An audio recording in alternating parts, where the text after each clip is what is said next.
Astagfirullah. Qul ya ibadiyallazina asrafu ala anfusihim la taqnatu min rahmatillah.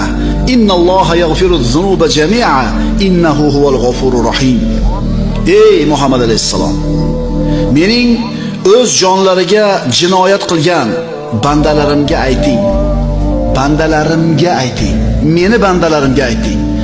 Mana shu bandalarim deb Alloh taolo bandasini o'zini ismiga izofa qilishligi, o'zini ismiga qo'shib aytishligi bandalar uchun sharafli cho'qqisi.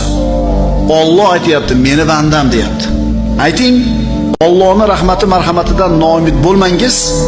Albatta Alloh barcha gunohlarni mag'firat qilur o'zi xohlagan bandalarga. Albatta uning o'zigina mag'firatli mehribondir. Meni bandalarimga ayting ey Muhammad alayhissalom. Bandalarimga aytingki, ular o'zaro so'zlashganlarida eng go'zal so'zlardan so'zlasinlar. Siz o'tirib birodaringiz bilan chiroyli so'zlarni, go'zal so'zlarni gaplashayotganingizda Alloh maqtagan mening bandalarim degan so'z ostiga kirasiz.